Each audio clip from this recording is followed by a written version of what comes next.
and I've had the privilege, though I can't see him from where I'm standing. Hey, we're hiding. Hi. I've had the privilege of spending the last few days with Panagiotis Agapitos, our speaker this afternoon on Byzantine crime novels.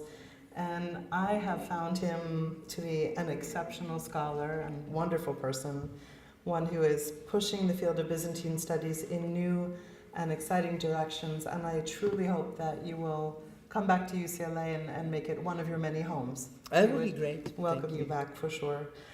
This afternoon's lecture is sponsored by Yefira, a collaborative program between UCLA and Simon Fraser University in Vancouver, which is supported by the Stavros Niarchos Foundation.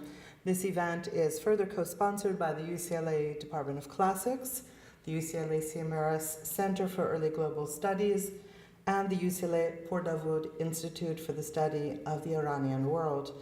And it's being held under the auspices of the Consulate General of Greece in Los Angeles.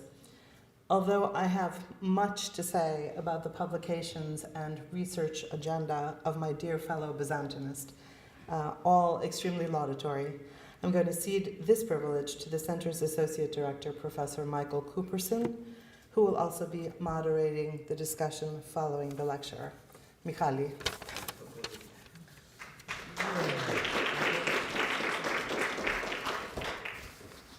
Hi everyone, and thank you so much for coming. I'm really happy to welcome my friend Panagiotis Agapitos to UCLA. I've known him since probably 1990 or so.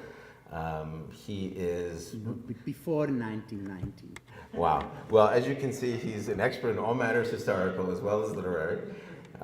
He is Distinguished Research Fellow at the University of Mainz, and he is Emeritus Professor of Byzantine Literature at the University of Cyprus.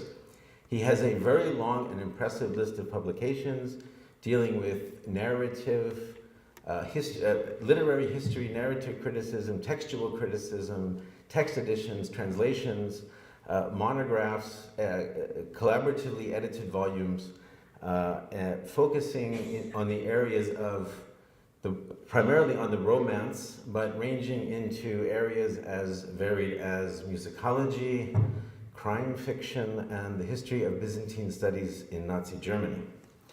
Now, I could say a great deal more about his scholarly work, but I know that's not really why you're here.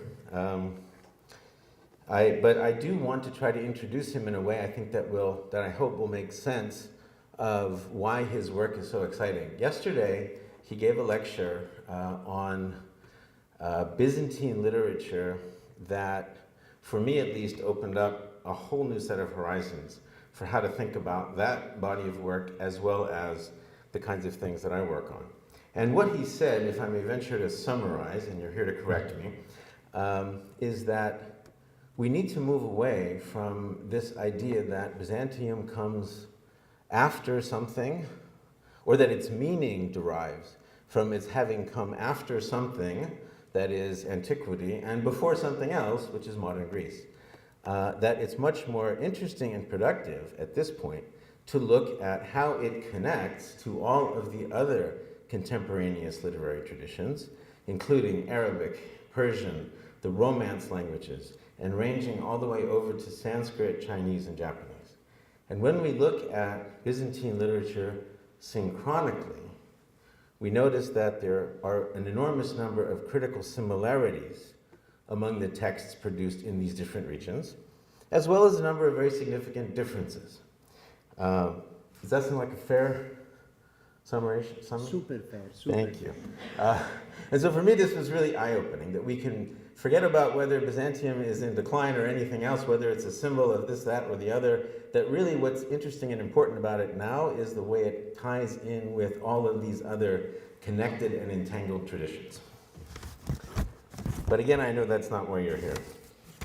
Professor Agapitos is also the author of 3 mystery novels.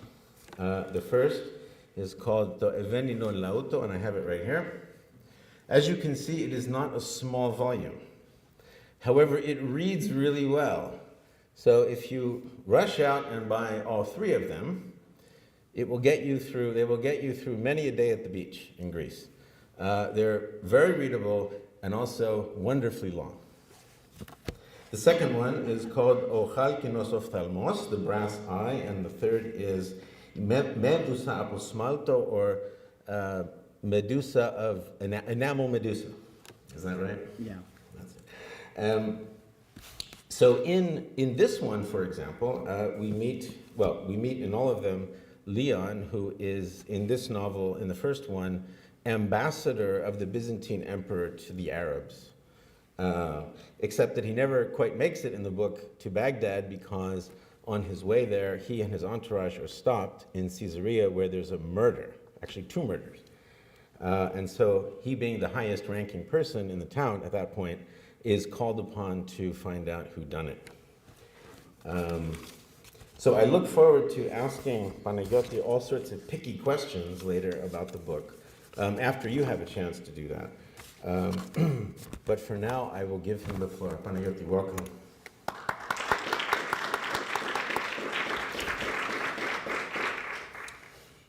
Thank you, Michael, Sharon. Thank you very much. It's a great pleasure to be here with you, and it's also an honor simply because, an amazing university and an amazing campus. I'm sending endless photographs to my daughter, who refused to go abroad and study in a country that, I won't say anything more.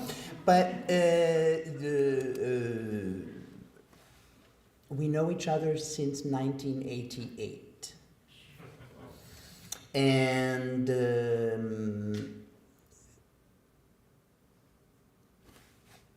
crime fiction for me was a hobby. It's not my scholarly kind of work, but it is written with a certain scholarly aspect to it. So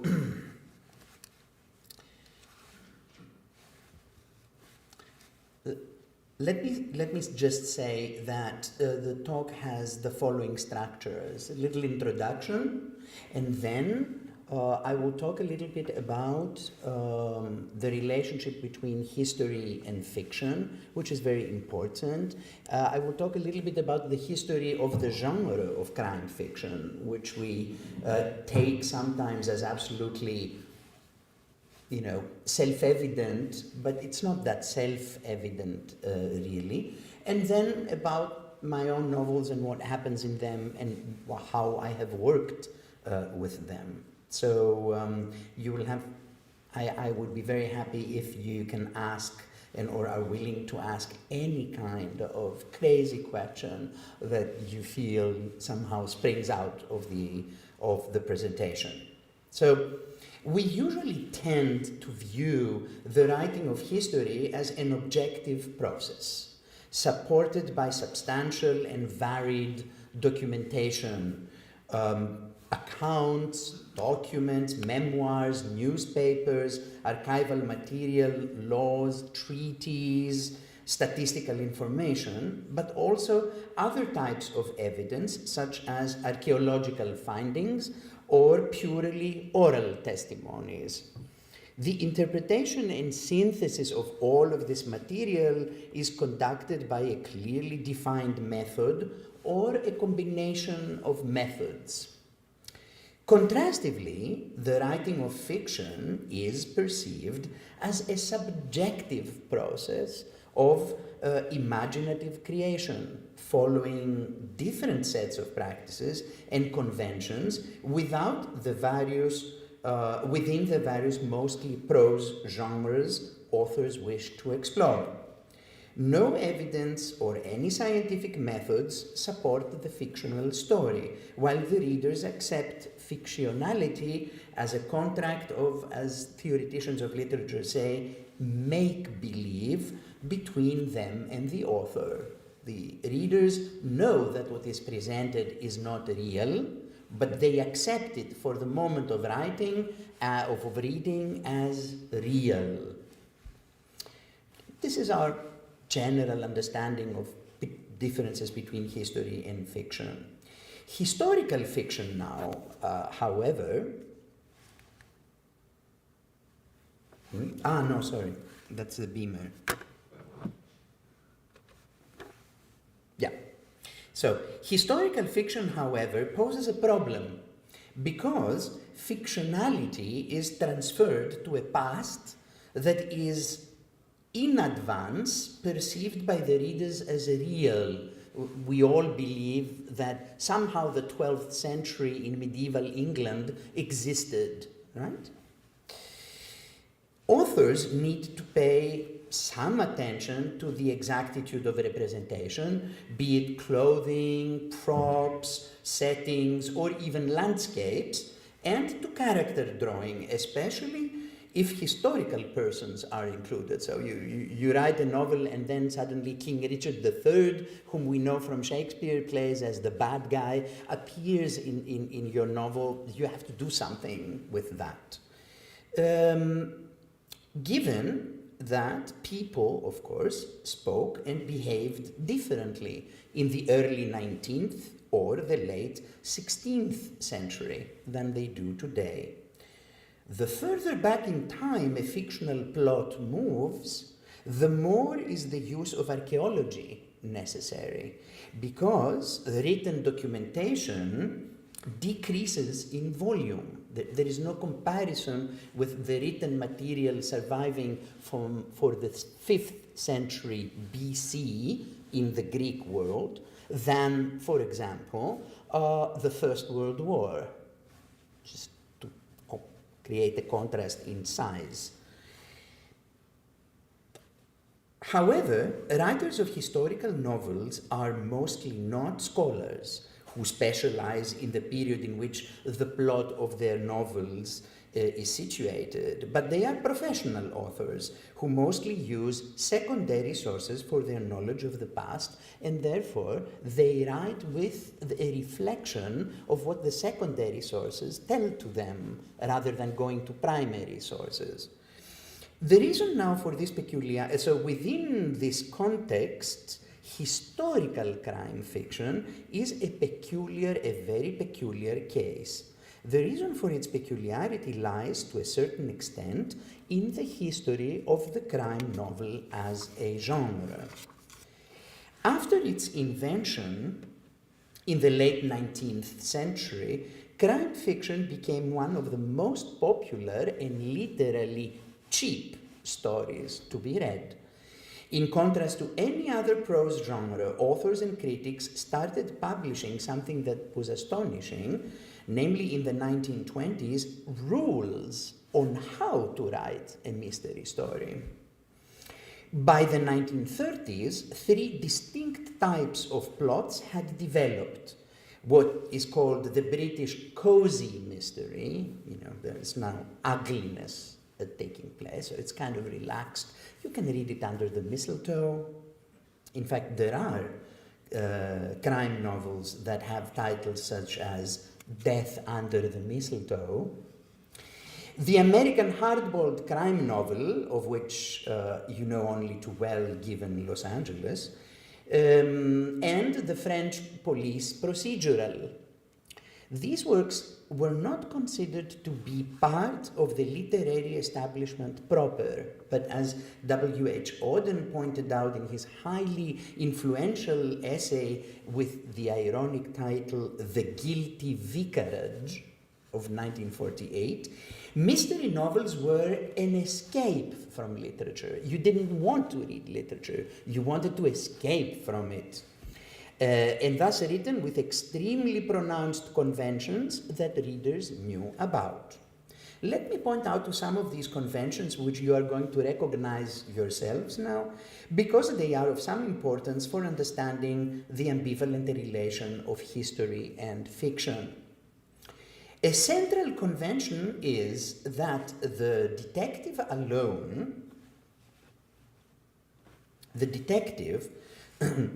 is alone and with no family ties whatsoever. He is mostly depicted as an eccentric, sometimes cultured character, a genius even, like Sherlock Holmes or Hercule Poirot, or as an experienced man about town, and we can think of Sam Spade in The Maltese Falcon or the novels of Raymond Chandler and his famous Philip Marlowe.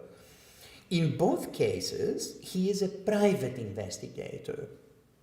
Or again, he is, and that is the French scenario, an intelligent and perceptive representative of the middle class working in the police, like Inspector Maigret. The detective might get involved in an amorous and sometimes fatal affair during the development of the story.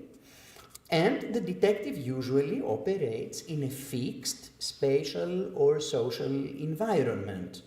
His own psychological persona is equally fixed and unchanging.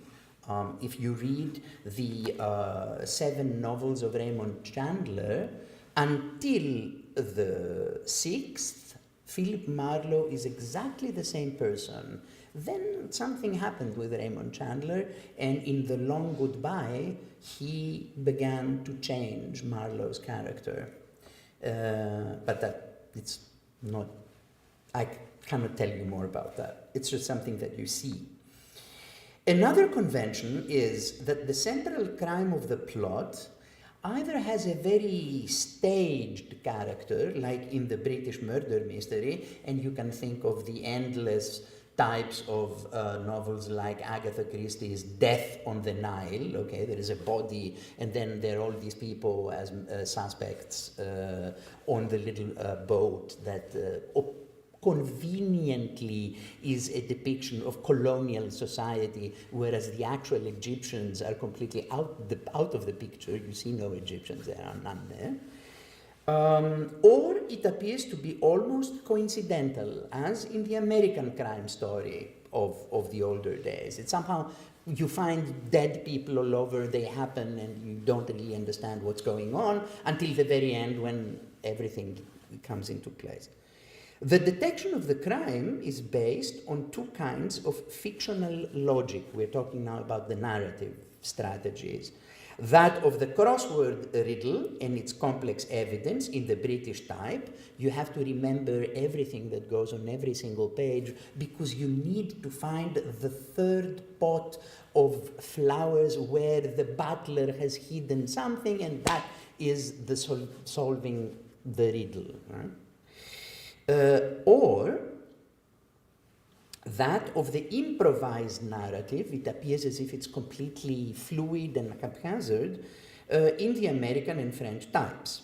From the perspective of publishers, literary writing, or whatever was then perceived as literary writing, is excluded. These texts avoid complex sentences, they avoid adjectives that create a sense of, they avoid a lot of description, the dialogues are short and down to earth, that is non-literary. These conventions, as you know, were paradigmatically codified in the works of Arthur Conan Doyle, Agatha Christie, Dashiell Hammett, Raymond Chandler, and Georges Simenon before the end of the Second World War. By the early 1950s, and I have here, the title pages of the covers of the first editions of these novels, of these writers. By the early 1950s, the conventions were being partially abandoned or consciously subverted. Authors with a demanding way of writing begin to make their presence felt. Just one example in English literature is Patricia Highsmith. In the 1970s, this experimentation expanded so that crime fiction began to be accepted by the literary establishment, while crime writers started to be promoted by acclaimed publishing houses and not anymore publishing houses that printed cheap books and specialized only and exclusively in crime fiction.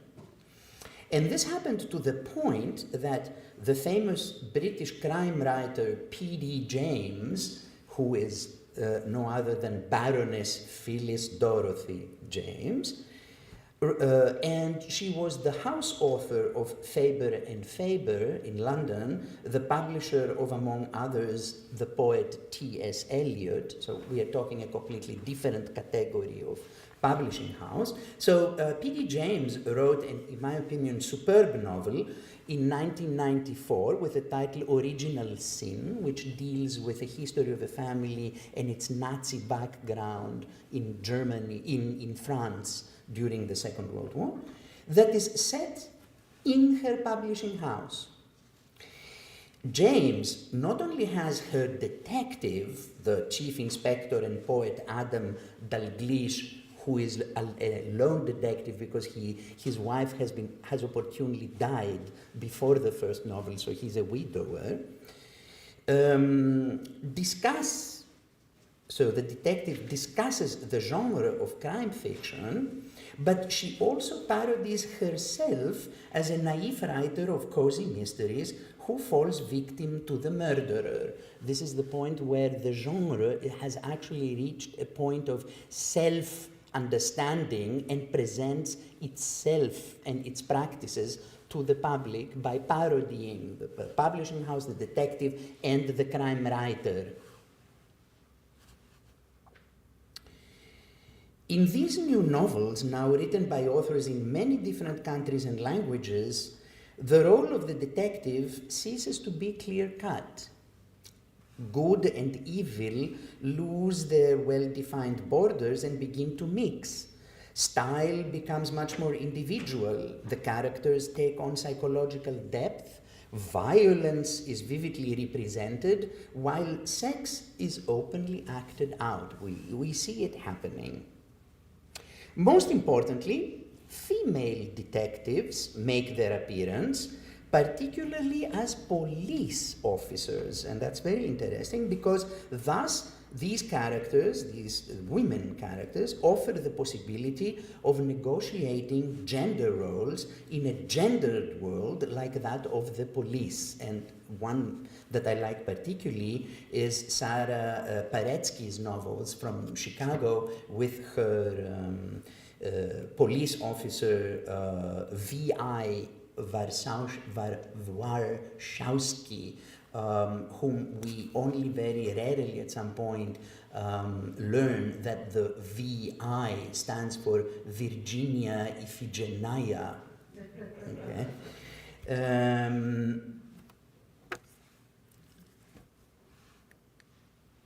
In the late 1970s, history made a remarkable appearance on the crime scene. When Alice Peters, that's the pen name of Edith Pargeter, published in 1977 her first novel with the Benedictine monk Cadfael, of Welsh origin, a former crusader and a herbalist, as the detective in Shrewsbury in the late 1130s of the famous or infamous 12th century. It is a typical British cozy mystery with many elements of the idealized English Middle Ages. What is an idealized image of the Middle Ages? One characteristic trait? In these novels or in the relative films, they are all extremely clean. The women are all very finely coiffed, straight out of the hair salon, right? Which is not the case in the Middle Ages. The immense success of the Cadfael Chronicles and its 21 volumes catapulted onto the international stage of crime fiction an impressive production of historical crime novels, primarily British, but also Irish, American, French, Italian, German, and Russian, covering everything from ancient Greece and ancient Babylon, up to Victorian England of the late 19th century. And of course acted out in many different parts of the world, including Japan. The fact that a Dutch writer, and this is the one whose novel I have here, the fact that the Dutch writer Robert van Gulik, who happened to be a scholar of ancient Chinese legal history at the University of Amsterdam, and then was appointed after the Second World War by the Dutch government as ambassador of the Netherlands to China and Japan, had published in the late 1950s and until 1967 12 novels with Judge Dee in the 7th century Tang dynasty to immense success, has been forgotten in the history of historical crime fiction. But Van Gulik's novels do not fit the generic models of British or American crime fiction and have therefore not received the critical attention they deserve. This neglect, however, shows the difficulty in approaching history within a highly standardized genre and the respective expectations of readers and critics, because history can be very strongly refracted through the conventions and assumptions in literature, art, and scholarship, so that the conventions actually might distort history much more than the writer would have liked to do. But if the writer wants his or her novels to somehow be recognizable as crime novels, they enter into this game of refraction and distortion. Let us look then what happens when a professional Byzantinist wants to write a crime novel set in 9th century Byzantium. For one thing, no police or crime detection existed in Byzantium, nor was there any literary tradition of narratives concerning crime and institutional justice, as, for example, in medieval China, which is what Robert Van Gulik used for his novels. The conventions of the modern mystery genre have to be transferred to a world foreign to the socio-cultural environment in which the genre was created. A simple mechanical transposition, as for many medievalist crime novels, will not function because it imports to a pre-modern historical period and its very different mentalities notions so modern that they cancel the historicity of the plot setting.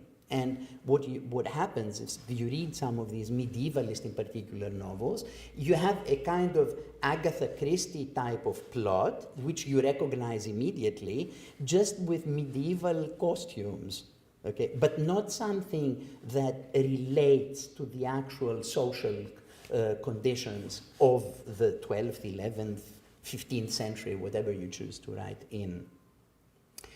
So in The Ebony Lute, which is my first novel, and Michael showed you the volume, actually the volume is not that large, but my publisher chose to use a larger font. Then the book became like this. So in the second novel, the font is smaller and the book also became smaller. It was kind of a little experiment there. So, in The Ebony Lute, my first novel, the Protospatharios, that is the title of Leo, and Protospatharios means a senior sword bearer, and you can imagine a person like this one, because he is a very high official of the state, and the Protospatharios is one of the very few officials of the government that actually has free access to the emperor. He can directly go to the emperor, and who, and this is important, is not a eunuch.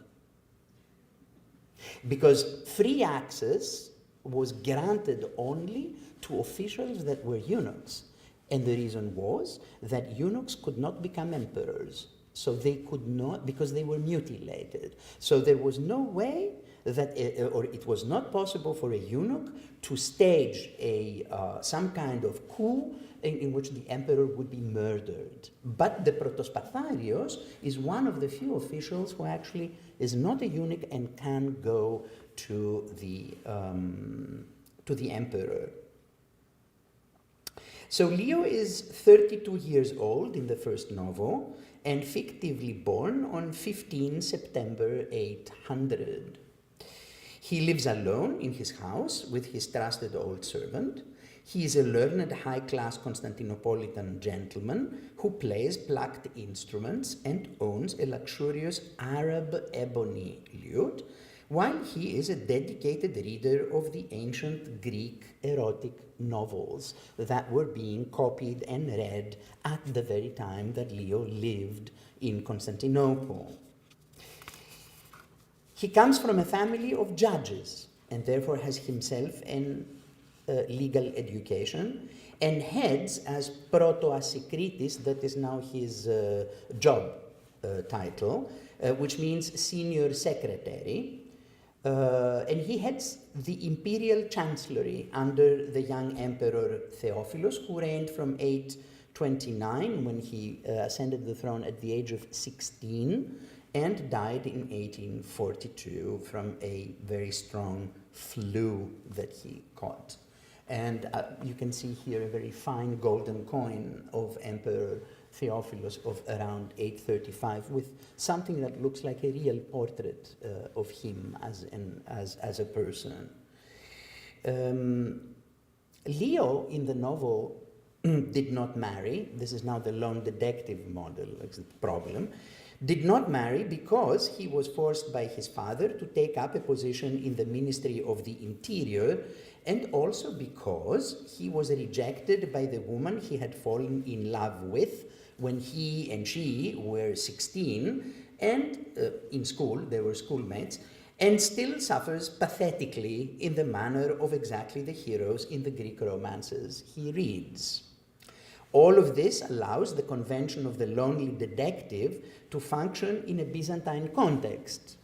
However, Leo's bachelorhood is viewed, and correctly so, as strange by various characters in the novels that always make comments about this and make the readers aware that this is not a common Byzantine practice. I mean, if you were a person with your faculties and everything super properly going, you were unmarried only if you were a monk. Otherwise, you had to have a family because you needed to have children. There was no other way. But this fact that he is not married and that he had this love that went false, but went wrong, creates, as the novel progresses, the suspenseful question for the readers if Leo will find the right woman for him. For the plot now, the general plot setting, I chose the second period of the iconoclastic controversy, that is the 30 years from the accession of Leo the Armenian in 813 until the death of Theophilos in 842.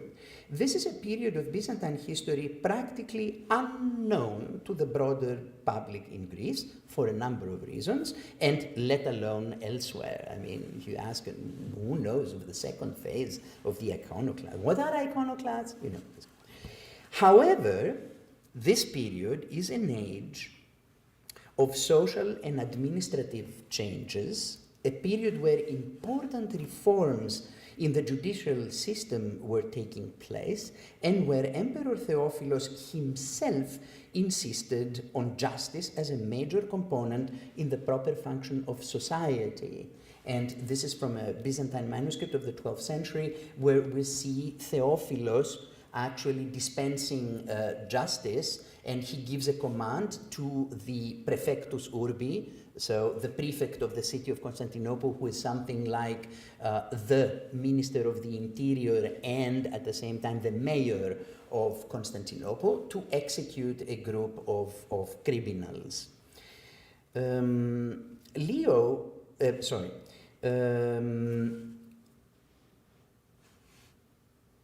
The second phase of the iconoclasm was also an era of scholarly and literary renewal, of experimentation and confrontation with the scientific and cultural achievements of the Abbasid Caliphate in Baghdad, the Muslim superpower fighting with Byzantium as the Christian superpower in the Middle East. And here you have a depiction from the same manuscript where Emperor Theophilos sends an embassy to the Caliph al-Ma'mun in Baghdad, which was the inspiration for Leo becoming an ambassador of Theophilos. And that's exactly what supposedly he has to do, but he's blocked in Caesarea.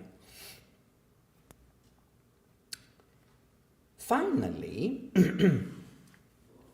the second period of iconoclasm was also the time of this important theological debate about the character of icons, that is, the painted depictions of divine and holy figures such as Christ, his mother Mary, and the saints.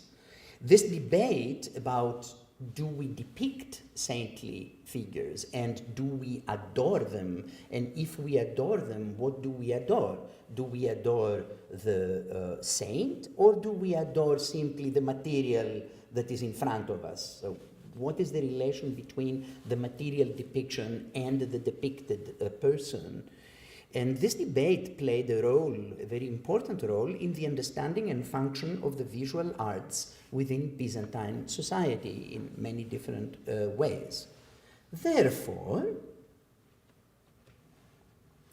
an intelligent, juridically educated, cultured man of mildly iconoclast beliefs, he could be any Californian, I guess, around the year 830, would be able to view a criminal act and its social context as an intellectual problem to be solved on many different levels, and we have at least two historical persons that operated in exactly this way, Leo the philosopher and John the grammarian, both of them having lived in the first half of the 9th century, Leo the philosopher becoming the Archbishop of Thessaloniki, and John the grammarian, the Patriarch of Constantinople. So we are talking about extremely high-standing people. Both of them, however, had traveled extensively in the lands of the Abbasid Caliphate, and John, at least, we know, spoke Arabic.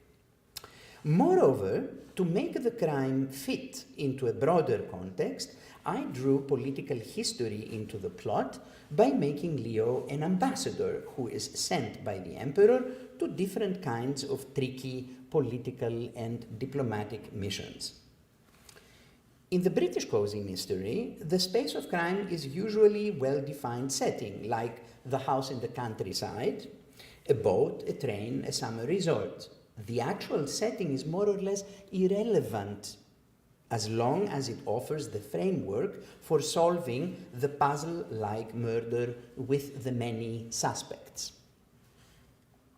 In the American hard-boiled crime novels, the plot is set in an urban landscape. In other words, the city in which the action takes place, the plots are staged, is itself the space of crime, like Los Angeles in the novels of Raymond Chandler.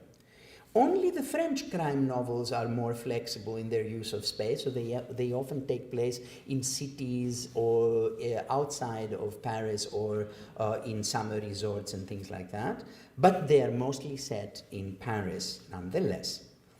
Contrastively, I employ each time a different setting. Theoretically, I could have used Constantinople as an urban space because, after all, in the 9th century, Constantinople was probably the largest city of the broader Western medieval world. But modern historical novels, as well as scholarship about Byzantium, focus to an excessive degree on Constantinople. It's there's an excessive focus on Constantinople, equating the capital with the empire itself. In fact, if you think, not unsimilar to Paris, that in popular imagination, and popular imagination I mean also French popular imagination, is equated with France. The latest example of this is Emily in Paris, I need to say more. So the removal of the setting from the capital and its continuous change allows me to present readers with different sociopolitical, cultural, and even ethnic situations within the empire from a close-up perspective. So the ebony lute is acted out in Cappadocian Caesarea in Asia Minor, here, at the borders and the embattled eastern borders during a hot May of 832. The bronze eye in Macedonian Thessaloniki, right? In an ice-cold January of 833, and the enamel Medusa on the inhospitable island of Skyros in the middle of the Aegean Sea during a rainy November of 835. Leo is forced to travel as the emperor's emissary, and he dislikes it, like many Byzantines did and expressed so, that they hated traveling. The reason, of course, is not that they hated traveling in an abstract fashion. It's because traveling was damn difficult. So you could even die when you traveled, either because robbers attacked you or you got some kind of disease and that was the end of you. So Leo is a stranger to each new place, someone who looks at the setting from the outside and has to fight his way through the local community and the specific mentalities of its members that are each time different. Each setting brings with it particular difficulties, and it is archaeological research that helps draw a close-up image of this setting. For example,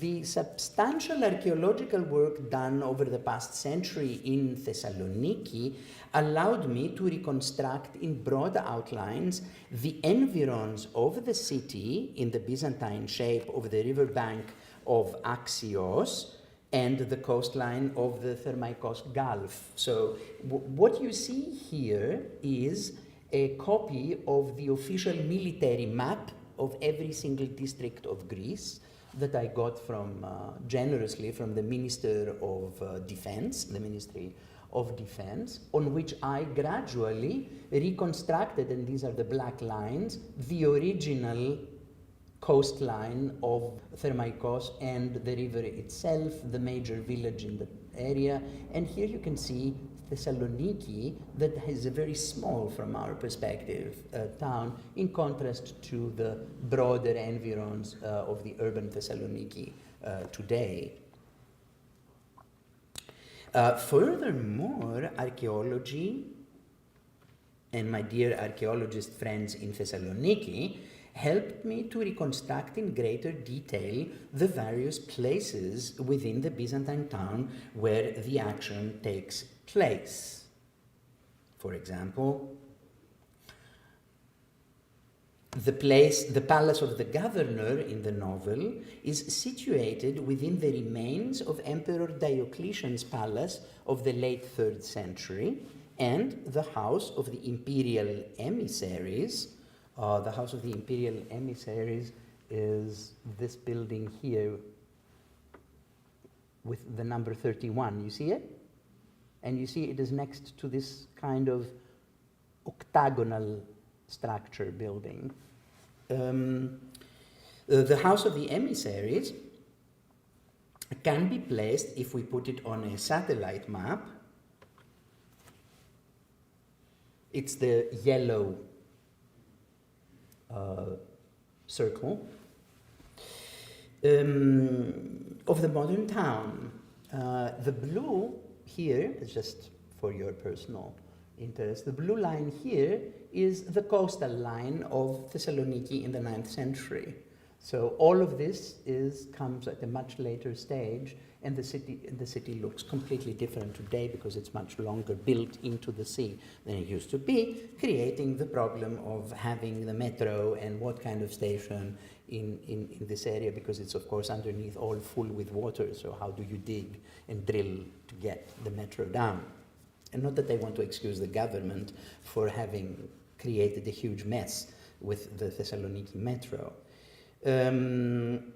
As a result, quite a few Thessalonian readers took walks to identify at exactly what spot the buildings or marketplaces were situated, and which, to their pleasure, they succeeded in discovering, as they were telling me sometimes when I was in Thessaloniki. Setting is for me essential, to the extent that in the Enemo Medusa, it is the island of Skiros itself and its various landscapes that provide the connection to history, the connection of history to the imaginary plot, because no single historical person actually appears in this story, whereas in the other two novels there are at least 3 proper historical characters that make an appearance and whom we know from historical documentation. While working on the plot of the Ebony Lute, I started sketching Leo's fictional life in relative detail to draw the outline of a series of 5 novels. So I decided to have his psychological persona deepen emotionally and mature intellectually. This change takes place gradually as he discovers for himself, primarily through his mistakes, the mechanisms of crime detection. And this is a process involving critical self-reflection. Why did I make this mistake? Why did I judge the situation wrongly? In this way, I could explore what many Byzantines, and they have expressed it, perceived as a clash between a person's inner and outer self, or what we would call in our modern terminology, between an individual's private sphere and their various public social roles. Leo engages with this dilemma of finding his true self as he is confronted with situations and emotions outside the protected world of his aristocratic household and of his high office. I mean, he talks about it himself in the novels, that he writes these drafts, various laws and decrees for the emperor without ever having had any relation to the people or to whomever was involved with these decrees. To a certain extent, it is through music and the various plucked instruments that Leo plays that he gradually discovers and at the beginning reluctantly accepts the darker sides of his psyche and the rejected desires of his body. In other words, what he perceives as his artistic personality. And you have here, I chose as my models existing instruments, a wonderful Iraqi oud from the 1920s, that is the ebony lute, a small tambouras from Persia. It's a wonderful Persian instrument that Theodosia, who is the landowner lady in Skiros, who plays herself a little bit, and she has also a small lute that her husband had bought for her in Thessaloniki when he was there at some point. So you have different types of plucked instruments playing a certain role in the stories. This process of playing music helps him, even if in a painful way, to understand the crime he is each time faced with, and to apply justice in a manner appropriate to that crime and its motives, even if sometimes contrary to the letter of the law that he knows all too well, of course. This brings us to the central issue of crime. In the older forms of the genre, the crime committed was rarely depicted in action, and certainly not in a raw manner, while it never violated the broader order of society. Sometimes it did disturb some part of this order, more so in the American and Central European versions, where corrupt police officers or problematic civil servants make their appearance, than in the old British ones, but it never criticized the status quo as a whole. Crime novels, especially since the 1980s, have questioned this conformist attitude and have placed crime in a broader social context of societal disorder and institutional corruption. It is society itself that generates crime, as well as a new way of narrating this crime.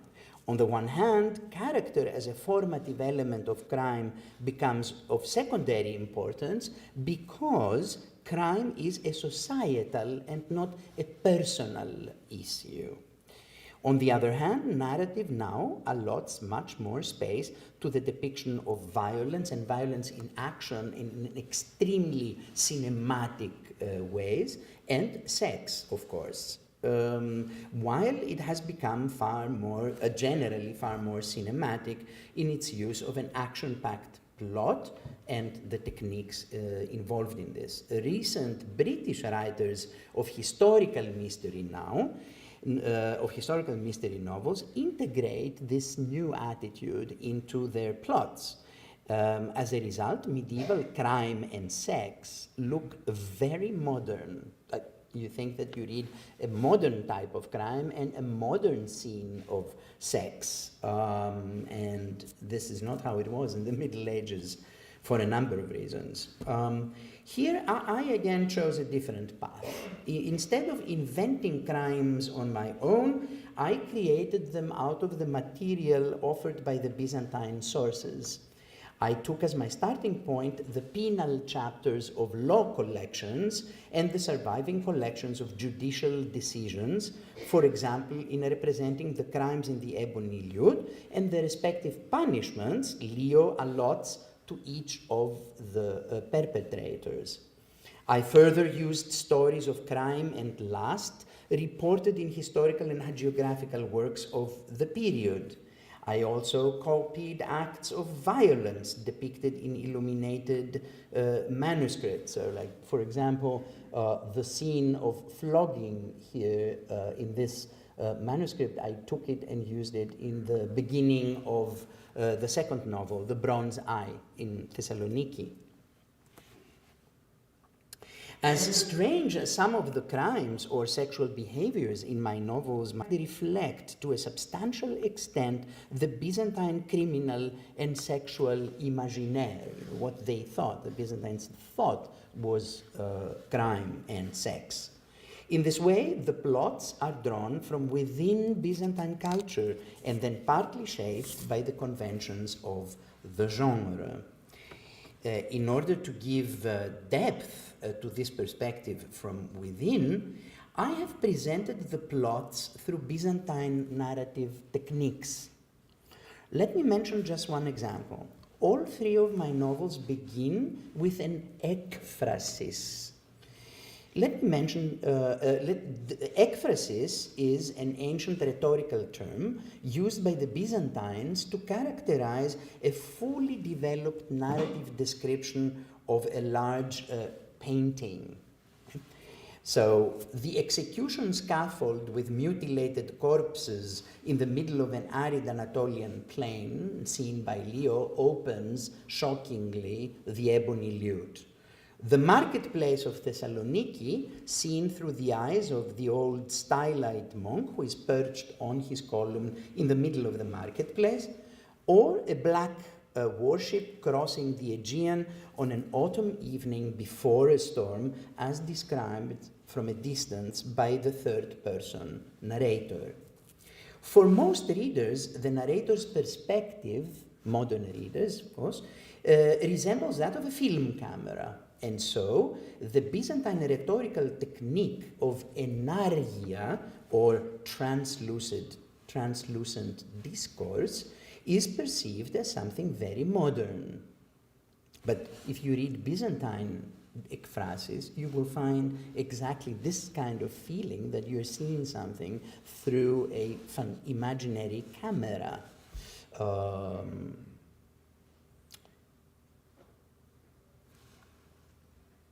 And this technique, more broadly, is what the Byzantine writers called mimesis, imitation.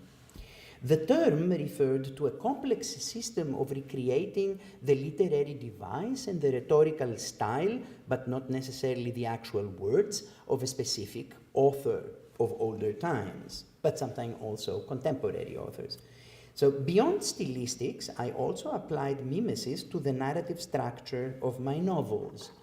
Each one of them imitates, or as we would say today, converses with, the structural techniques of a different 20th century mystery author. So Robert Van Gulik and his Chinese historical novels with their intertwined plots in the Ebony Lute, the urban, slow-paced novels of P.D. James in The Bronze Eye, and Agatha Christie's remote place and many suspects riddle plots in The Enamel Medusa. For those readers who know the mystery genre and its variations, there is an added pleasure in discovering the imitative dialogue, sometimes wholly subversive, that takes place between my novels and those of my illustrious predecessors. For example, the Chinese plot structure in The Ebony Lute is hinted at by the presence of a young woman who is taken to be Chinese by some of the characters in the novel. She is, in fact, of Turkic origin from Azerbaijan, okay? And who is dressed up exactly like the attractive and often good-hearted whores in Van Gulik's novels, and they play an important part in Van Gulik's novels, so they're very much present. They're part of his novels' trademark. And this is a typical Byzantine attitude to literary composition. But let us return to history and talk about the representation of the past.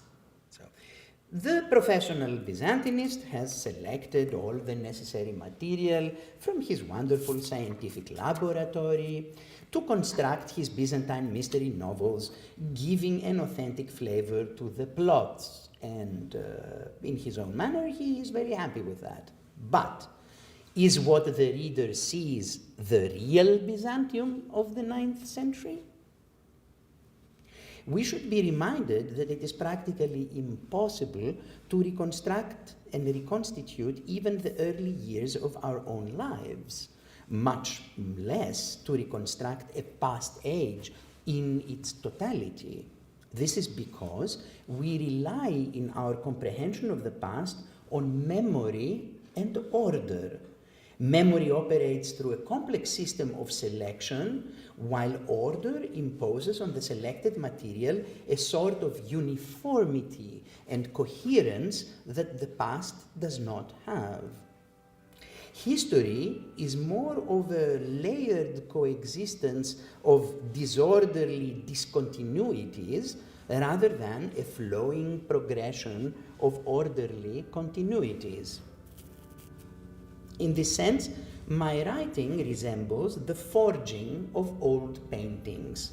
I collected all the authentic source material through my professional knowledge, but I have put it together according to interpretive perspectives of the age to which I belong. Thus, I have woven into the plots such issues as psychological character formation, the construction of social roles and gender issues, sexuality and interpersonal relations, representations of alterity and deviation, finally criticism of institutions and socio-political corruption. The military, to give you an example, plays an important part in my novels. So how does one represent the army?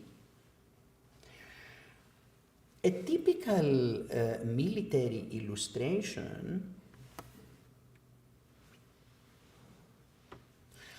showing a group of warriors on the move looks like the one we find in the Madrid Skilitzis Codex from the late 12th century, but this is not artistically inspiring. It looks like a two-dimensional kind of thing with many horses and many riders flapped and kind of stuck the one on the other. And they are following their leader, who is the general in front, and they go somewhere. For the visual aspects of my novels, I chose to use the cinematic techniques of Akira Kurosawa.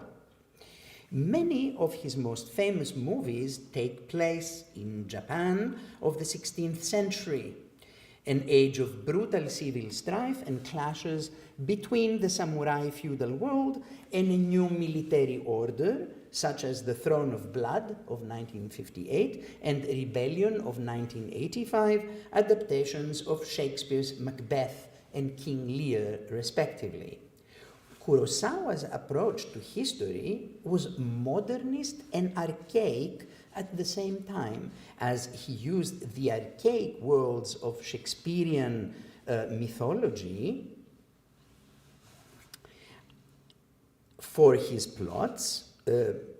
His tragedies have this mythical aspect to them, like both Macbeth and Lear, and medieval Japanese kabuki plays for his aesthetics, while employing cinematic devices developed by American Western and gangster movies. And I chose this one. This is from The Throne of Blood, which shows a group of, exactly the group of riders riding out from somewhere, as my inspiration to the commander of the military camp and his group of attendants and soldiers that ride out to meet Leo in the beginning of the Ebony Lute. So what to a certain extent I attempted to create in my own Byzantine mystery stories is a narrative painting of history that is both forged and true.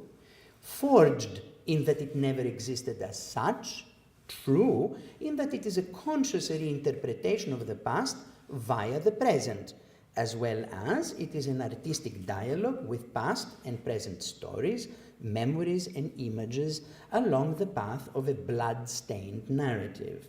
To phrase it concisely, postmodern literary fabrication is the prerequisite for Byzantine fictional truth. Thank you.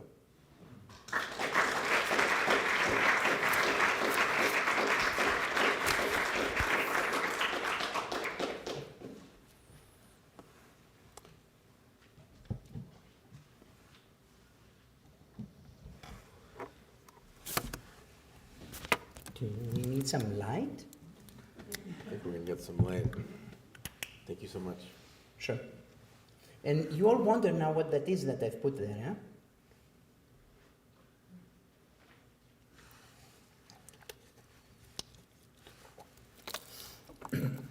It is the painting by Lida Papakonstantinou, who's an acclaimed Greek visual artist, painter, performance artist, and sculptor.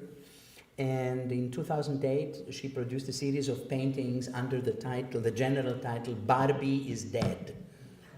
And one of them is what she calls a votive panel. And if you notice, it is a tablecloth, linen tablecloth stained by all kinds of different types of wine stains and other stuff that she put on a panel and stuck in the middle of it a printed still life with that supposedly is the things you put on a table, and around it, in the style of votives hanging from Byzantine icons, angels, birds, but then also military airplanes. And this painting of Lida is my inspiration for the painting that the young woman painter in the Enigma of Medusa paints in her cave, and the people of Skyros believe that she is a witch because she produces these paintings that do not make sense.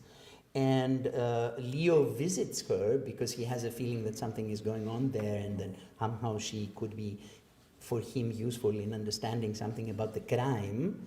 And he sees a Byzantine version of this painting on her canvas laid out. And then the two of them have an extended discussion about what constitutes male and female, which is exactly one of these things that have to do with gender identity and the position of man and woman in a society, between an unmarried aristocrat man who enters the space of a woman that lives alone, something that would be extremely inappropriate, and her being this young woman, she's about 25 in the novel, living on her own and doing these strange types of painting. I won't tell you what happens afterwards, because if you need the novel, there would be a kind of break to the story. But to give you an idea what I mean of how I write, this discussion between what is male and female in a conservative and a restrictive society reflects partly the discussions between myself and a very dear friend of mine who is also now an established Byzantinist, when we were both colleagues at the University of Cyprus, and she was working with gender and I was trying to understand what this whole gender studies is about. And then we got into these discussions, and some of these discussions are reflected in the discussion between the two characters on the basis of what Byzantines thought about what a man and a woman should be. And of course, the two of them discover that both of them, both he and she, do not conform to these patterns, even if Leo is supposedly an high imperial official, right? And that's quite interesting as an exploration of what crime fiction can do. Shall we turn on the lights and have some discussion? Have a seat. Oh, it's getting formal now. I will start this discussion by asking one question, and during that time, you may think of much better questions for Panagiotis. My question, sir, for you is this.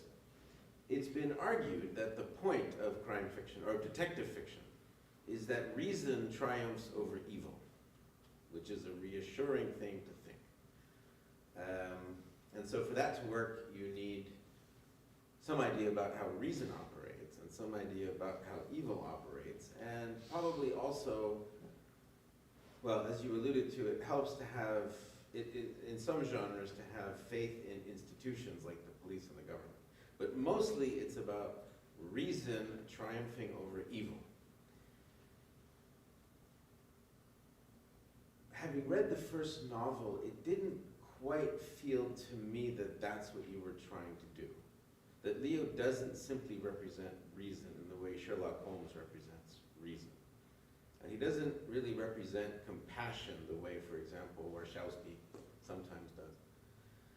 How would you describe the master plot in that? What is it that triumphs over evil? I don't have the slightest idea. And I say that honestly, because Leo talks about it himself in the novel. There is a scene where Leo, and it's a chapter that has the suggested title, the Shadow of Death, and it is actually a quotation from the Bible, where Leo has to go and visit, has to participate in the funeral of the first person that is being murdered in the novel. And it is a young girl of the age of 12 or 13. And he arrives late to the church because he has discovered the second corpse. And he feels extremely uncomfortable because he is not appropriately dressed. He just jumped out of bed, so to speak. He put on something and went to discover the corpse in the poor neighborhood and he arrives to the church to be confronted with all the officials of Caesarea and the general and his wife and everyone dressed properly and according to their status and so on and so forth. And he, as the imperial emissary, looks like a dirty soldier of sorts. Right? And so this is a point where he is very conscious of what I said before, the difference between the private sphere and the public social roles. And as he sits and he listens to the funeral service, and his young 16-year-old, initially completely naive and out of this world secretary,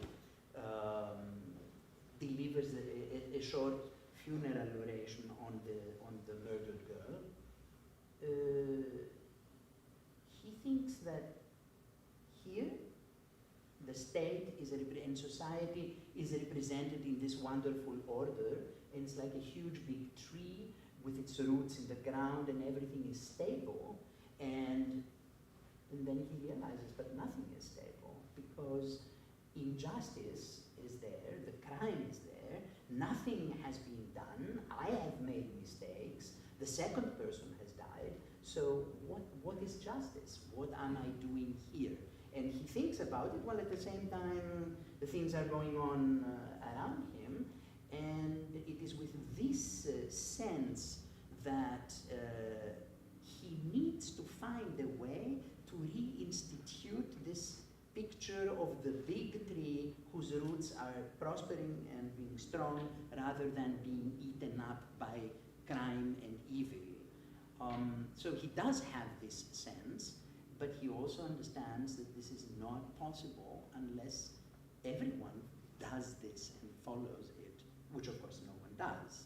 So at the end, what he does is, on the one hand, to punish by the book those that he considers to be, and they are, the criminals, but at the same time, he also allows other people to choose their own way of punishment, because he does not consider them morally depraved. So he allows them to take a choice. And I won't tell you what it is, because it's part of the story. Spoilers, no Yeah, spoilers. it's a spoiler. And then he also, and that is what surprises him and what shocks him initially and then satisfies him, is that he takes personal revenge on a person that has insulted him brutally. So instead of playing the good Christian and forgiving that person, he actually, because that person behaves totally wrongly, he takes the opportunity to take revenge on him and punish him because of that action, that behavior that is unrelated to the crime story, but it is related to the Chinese horror, and he perceives this as a form of justice. So that in the second novel, he remembers this, and he thinks about what is happening in the second story, and that is how he understands justice. And I think this is an attitude of Byzantine society. It is a society of the book, because the religion has the Gospels, the society has the laws, the Codex of Justinian, and the codices of the various emperors, of course.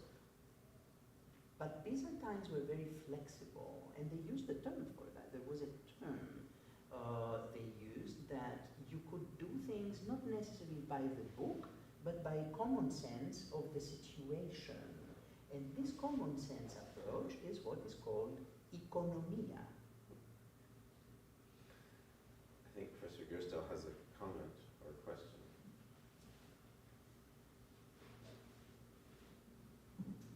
Thanks so much. This is so exciting. I want to pull back and ask you, try to figure out this question in a way.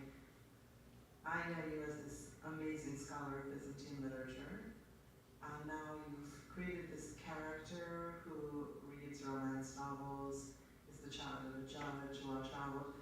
sounds a little bit familiar to me of the biography of somebody I'm looking at. And I'm wondering how closely Leon is fused with elements of your own life, or your own approach to scholarship, your own thinking.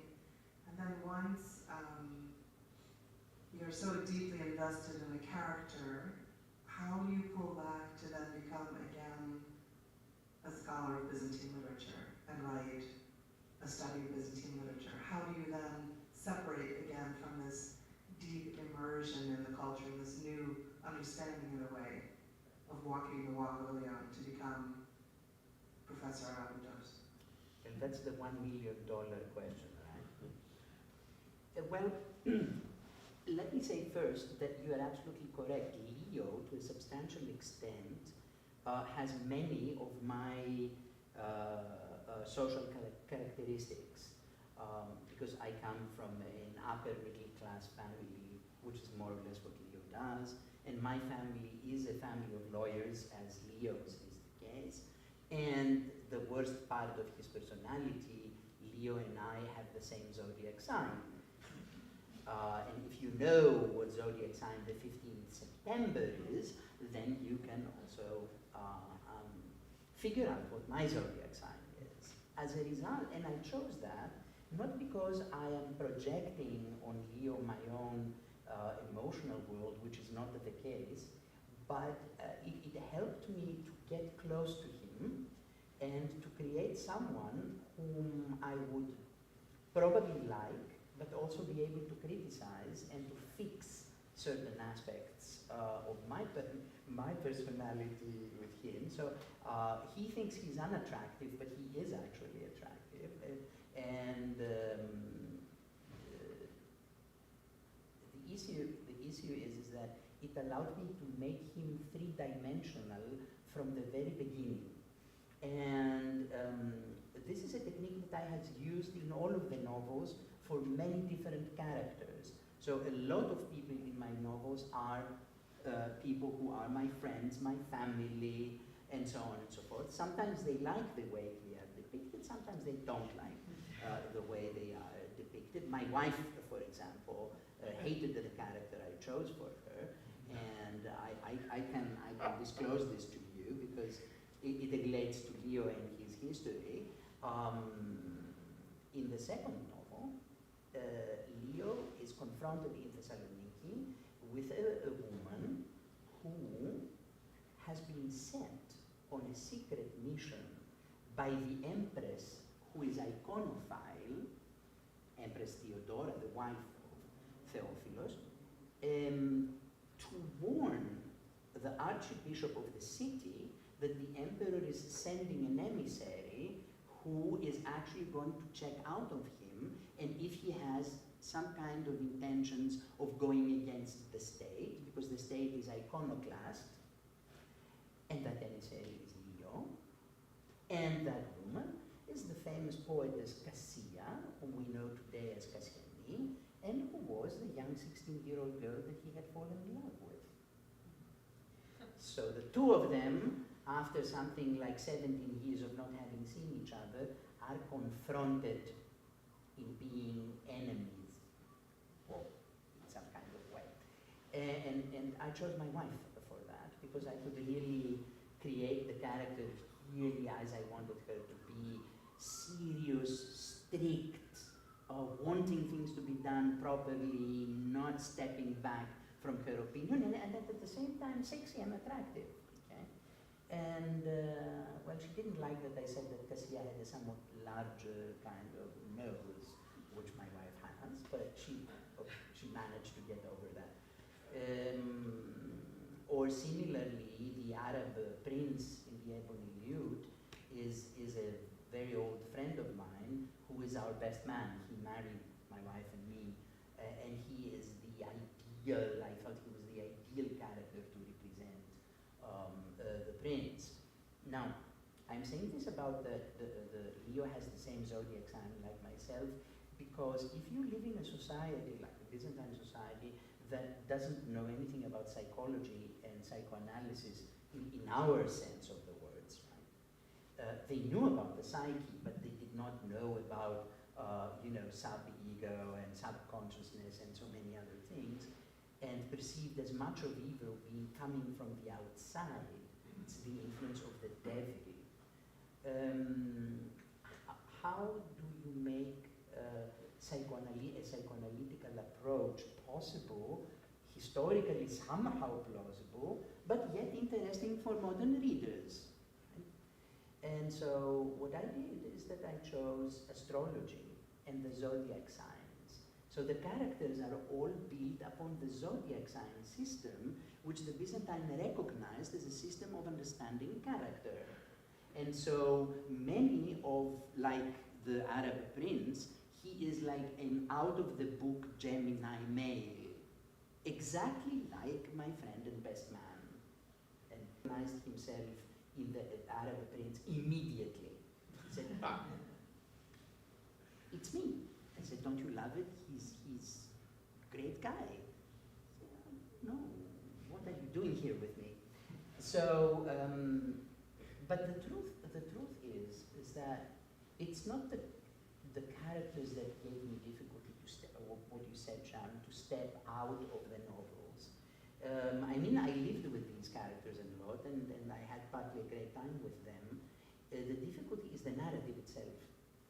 So telling a story involves you in a way that is completely different from writing your proper scholarly article, which may have beginning, middle, and end, but usually it does not tell a story. It is there to present the results of research or your hypothesis about X, Y, Z, of what that might be. And that was a difficult thing for me. It was difficult to get into the narrative because I suddenly was confronted with a historical narrative where I couldn't put footnotes. So my immediate reaction is, oh my God, this is there's no documentation here, so how will I describe a boot that does not exist? And I had to get over this. And then the other way around, how do I get back to scholarship where I don't tell a story? So the solution to that is to write a history of Byzantine literature that is written like a novel. I think we had a question here in the front, please. Unfortunately, I haven't read any of your books, but through this lecture, I think I've developed a question that I would like to ask. You mentioned that through art and music, you have your characters explore postmodern subjects of things like psyche and gender roles. Was this done out of imitating the conventions of crime novels, or as a way to explore historical fiction?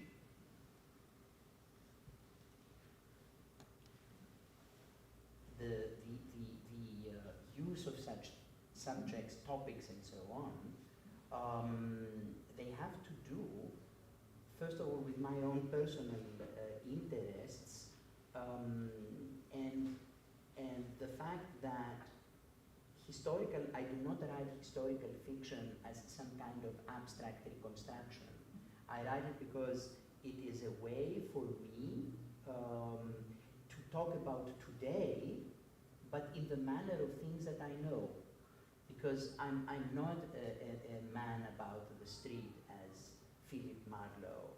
I lived in a very protected suburban surrounding, and I was always the good boy of my family and not the kind of experienced teenager smoking pot in Greece after the dictatorship and things like that. Okay, so it is very difficult for me, and I make the effort once to write in a contemporary way because I have this connection to the medieval world. But by using contemporary topics and subjects and my experiences from people, like this discussion between me and my friend Stavroula about male and female, I was able to put that into the stories and make them interesting for audiences today that partly expect such things to be in crime fiction. And I will give you only one example. My own daughter, I mean, she's now 21. And we had these big discussions about her school, she was going on, and she was thinking herself, am I a lesbian, and what do I do with my life, and should I do this and should I do that? told her, look, there are many ways to think about it, but why don't you read one of my novels and see what you think about what happens there and what is the negotiation of gender and same-sex love and feelings and emotions. I said, Dada, are you serious?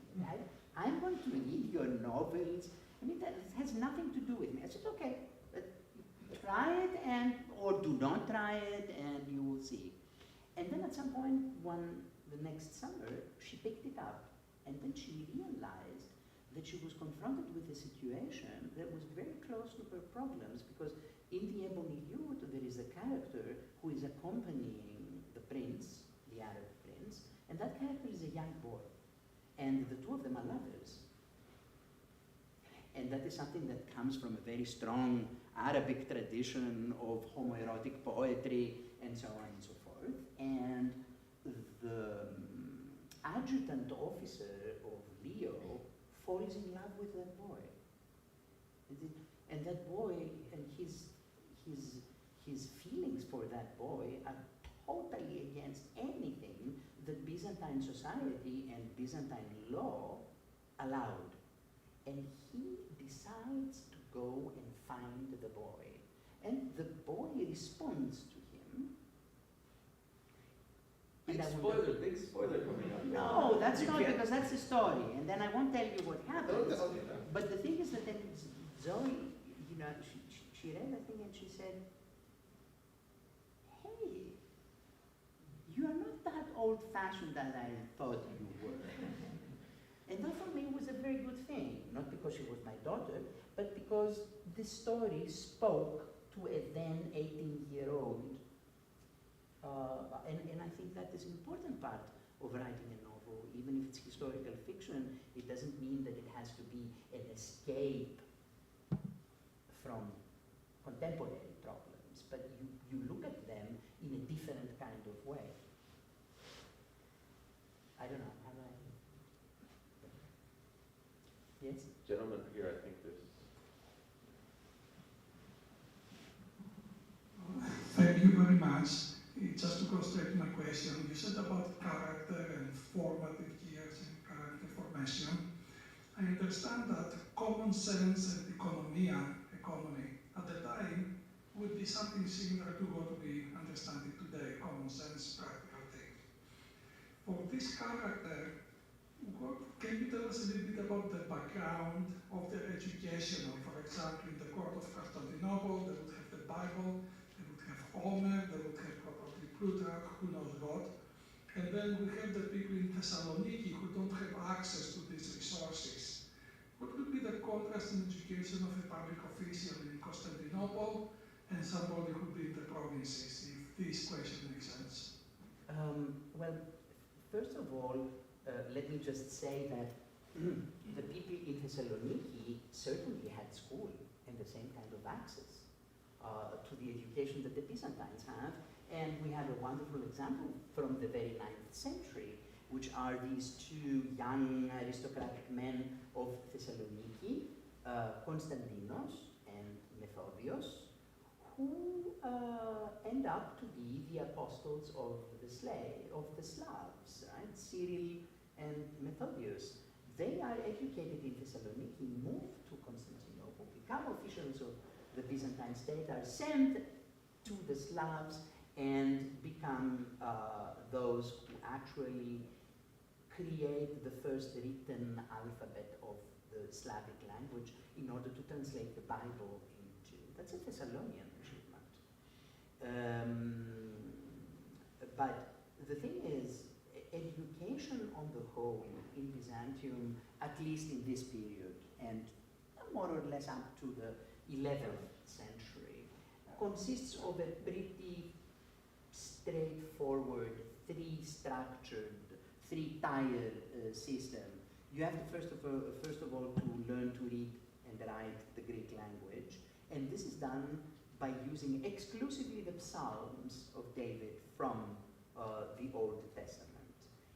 Then, in a second phase, you move to start learning the syntactical structure of basic ancient Greek, And this you do by using grammar books and a series of school texts. These school texts are Homer on the one hand, and on the other hand, a selection of prose of Attic prose writers, and these are usually the orators. So you would learn something from, you would read orations by Demosthenes and Isocrates, and maybe one of the later orators like Aelius Aristides from the 2nd century AD. And then the third stage would be the learning of rhetorical techniques and the composition of poetry. Within this context, many different types of texts were read, but these were not that broad actually. And many Byzantine teachers in school used anthologies. So they had codices with texts anthologized to use for all different purposes, and we have a number of those surviving. So we shouldn't imagine that all boys and girls learned by having to read endless ancient Greek material. They had then, and could have, if they were interested, have access to all sorts of other different texts. And according to where they would go, and this concerns men mostly, what kind of career path they would choose, they would then have specialized texts to read. For example, for the legal system, decisions and such things.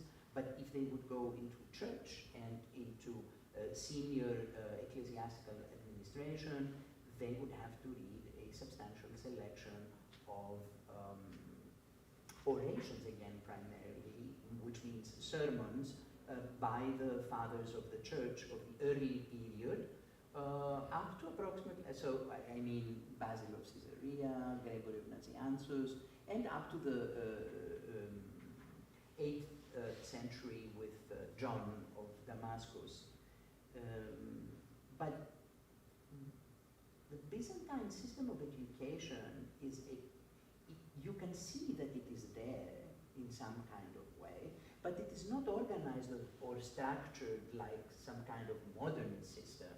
So you don't get a degree with a paper, you know, your high school diploma or things like that, and it is all private. So you have to find your teacher, and your mom and dad have to pay the teacher. Only at a very high level does it's not exactly a university system, but let us say professorships that are sponsored by the state exist to teach very specific and very highly technical subjects such as philosophy, mathematics, and astronomy, of which we know because they existed and they were professors teaching that, and these professors were at the same time, like Leo, high civil servants. So that's more or less the thing. So we can in the novels, my novels, you can see different people having these different levels of education. Leo, of course, is kind of overeducated, but that is his own personal problem. I think that we have a question here in the middle row. Do you have a question? I saw someone raise your hand. Yes, here we are. Nikki, up in the third row here. Sorry. There we go. Thank you. I wonder if you could address the problem as a writer, as a historian, but then as a writer of novels, issues where you either have to decide to ignore history in order to make the plot move forward or for a character to do something. So what sort of latitude could you allow yourself, if any, in terms of what you knew to be, I mean, it's like somebody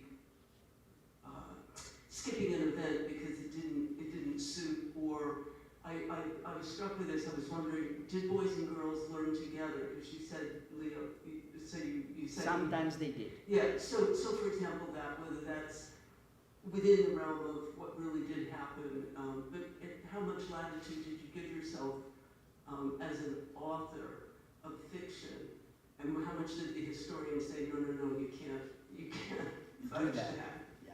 Thank you. Well, to be honest, I started out in the Ebony Lude trying to be extremely strict, historically speaking, so to avoid any kind of gaps that would be historically problematic. And by the fifth chapter, I had collapsed because it doesn't work. Because you start with the smallest problem, like what do we know about underwear in the 9th century? So a young woman that is undressed of the higher society, in this case, that is the girl that is being murdered, okay, and she is home and is being dressed or undressed by her nurse.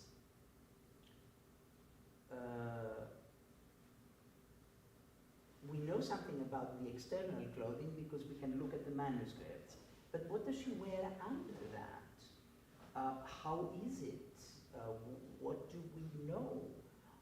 What kind of cloths were used is very difficult to define. So in these cases, what I did was to see if there were information, and it's always archaeological information, if we have it from neighboring cultures, like the Arabic world, or from a little bit older cultures, so that if you went a little bit further back and you could pick up, let's say, information about underwear from Coptic Egypt of the 6th and 7th century, and kind of play around with it and move it up to the early 9th century. It's actually true. In Baghdad, they got their fine linens from Egypt. Yes, Yeah, that's even where, in the that's where it, 9th yes, century, yes. so, yeah. And so, in fact, in many cases, some of the characters, their underwear in particular, or their relaxed kind of robes at home and so on, are primarily Baghdad fashion. Yeah. Or in the copper, in the bronze eye, in the copper eye, there is a young woman who is a Scandinavian Viking, and she brings with her the culture of Scandinavian dressing, which everyone in Thessaloniki hates. Probably no underwear. No, Well, we don't. No, she has. Oh. She has underwear. But she's dressed in a very strange kind of way that people there find absolutely appalling, but for Leo it's extremely attractive. So, and no, just one thing I wanted to say, but these are the easy problems. The difficulty lies what happens with character behavior, right? So how, like what I said, the young adjutant that falls in love with the boy, how do you make him behave? What does he think? I mean, you want to create this little situation, okay, and you have the Arabic tradition there, but how do you fit it into Byzantium? So there you need to improvise and do something that a Byzantine writer of the 12th century, who was a gifted teacher, said, you have to exercise your taste and make a choice that you think would be appropriate, even if it cannot be documented, and not step out of it.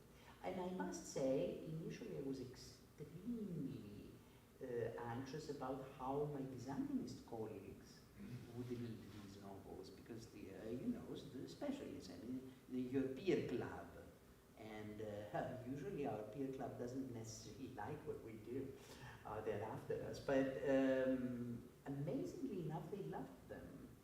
So I think maybe, okay, the little playing around and improvising was guided by a certain amount of good taste, not to step out of this. And this is, I guess, you learn it as you write more and more, I would think. We have a, but yes, certainly. I can project my voice. First of all, I really appreciate everything that you're doing to emphasize the historical and the archaeological side of it, to give us this cultural perspective in the novels. I'm wondering, and this is a bit more of an epigraphical question, but is any of the plot also related to Byzantine or late antique novels from this time period? Or is this all just a fanciful creation to sort of start to play around with a historical perspective? Well, the plots themselves are fanciful. The plots themselves are fanciful creations.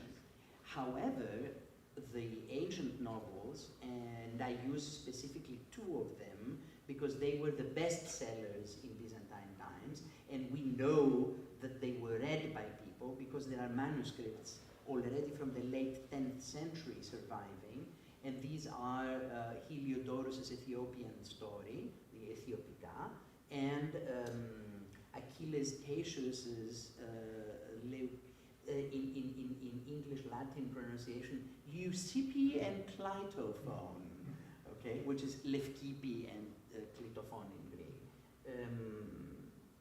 So these two are used by Leo because he reads them and likes them. The Ethiopian tale in the Ebony Lute and Leucippe in the Bronze Eye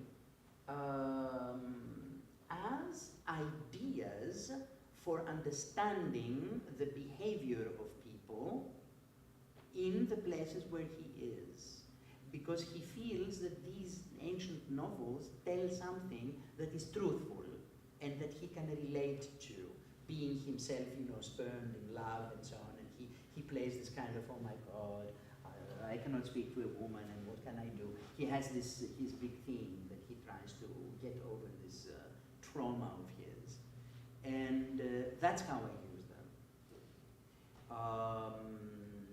And it's the way in which the Byzantines themselves used them, because there are such cases where writers quote lines in order to explain a situation or point to a situation, because these novels had a lot of juicy stuff that you could actually use for whatever thing you wanted to do. But talking about epigraphy, one thing that I did is that in the two novels, but especially in the Ebony Lute, there is a massive presence of inscriptions on all sorts of buildings that either people read or they loom above their head, or Leo reads and interprets them as signs by means of which he takes a course of action. And that was a Byzantine reality, that the presence of inscriptions on buildings was extremely strong and very important, even if many people couldn't actually read them. But the written word had a magical force upon them. Mr. Roberts, please. One more. I see you're going strong. Bravo. Good. Yeah, I just wanted to follow up. Thank you. This is really just. Excuse me. This has really just been wonderful to hear you describe how you grapple with these problems. And one problem that, just to follow up on what you were saying, this technique of using sort of neighboring cultures to fill in gaps. It made me wonder, do you ever find yourself doing or sort of following some of the models of the texts that are translated from, say, Arabic into Greek or other translations into Greek, precisely the sort of adaptive work they have to do, like Stephanides case Merakis and Theophilos, or these sort of dream interpretation, these various things where you, because it seems like precisely precisely the task they're doing is grapple with like the problem that you described with this, what to do with the sort of mix of your own sort of modern sort of plot device plus the reconstruction from neighboring cultures. So does that ever come up, please? It does. Okay, thank you. There is a scene in the Ebony Lute where the Arab prince who is accompanied by his friends, and one of them is a poet. In a moment where they draw out, they make a sketch of how they're going to handle a situation that is a critical situation where they are going to interfere in order to help Leo. They quote Kalila Wadimna as part of their understanding of how the strategy between the good and the bad, the evil and the good person, the naive and the cunning person, and then they quote Kalila Wadimna. So if someone knows Kalila Wadimna or Stephanitis and Epiglatis, they will catch it up. But they don't say it though. I mean, it is there, but they don't say, oh, as the author of did so. But in fact, I use a lot of texts inside the novels that I quote, Byzantine and Arabic in particular, because they help the situation. So Leo, for example, he wants to. Well, I can't tell you exactly, but he wants to do something. He's this kind of character where he feels that he has to fix other people's lives. Okay, so in a process of fixing, he decides to do something with music, and so he pretends that he explains something, and he quotes from an Arabic philosopher on the importance of music for emotional release. It's a passage from Al-Kindi that he quotes, and then he sings a song which is basically his own adaptation of one of the pre-Islamic poems. And then the person that needs to release their feelings does so, and everything collapses, and because it collapses, he can save the situation because the people leave their guards and open up to this feeling of music. Okay, it sounds now very mysterious, but if you read the novel, you will catch it immediately. Do we have time for one last question? Okay, one last question. If there's anyone who hasn't asked a question who still want to, yes? Somebody right here, I think right in front of you. Sorry. I just wanted to ask, what would you say is the hardest part of working and writing within the confines of a time, setting, and space in which you did not exist? Can you just repeat that once again? Yeah. What is the hardest? What's the hardest part of writing within the confines of a time, setting, and space in which you did not exist? In which you did not In exist. which I did not exist.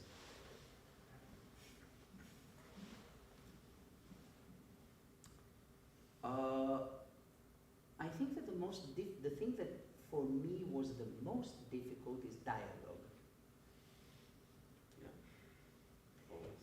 Because it's the description or the telling of the story has a certain uniformity to it. But when you have a dialogue and 2 or 3 people are talking with each other, much more so when they are talking, for example, in Arabic, but the narrative text is in Greek, then it gets very tough. Because not only must the characters speak in a natural kind of way, natural for us to understand it and feel with this, but also natural for them, so that it doesn't look, the dialogues do not look like snippets of a continuous prose text which you have simply put to the characters. And I must say that gave me the greatest of difficulty. Until even the 3rd novel, I would rewrite dialogues 3 and 4 times and then send them to my publisher, who was an excellent reader, and tell him, Stavro, you read this, is it like absolutely ridiculous or what? And I was very lucky in having an excellent Greek, an excellent collaborator of Stavros to work with me as my editor, the established Greek poet and essay writer, Panagiotis. So it is from him that I actually learned a lot, because he pointed out to me continuously this problem, this difficulty of the dialogue. So I never had a difficulty with descriptions because I felt completely in control of the camera, but with the dialogues that was very difficult. Yeah. We could go on, but we have to stop. There are refreshments in the back of the room, so please enjoy them, and let us thank once more Panagiotis Agapitos.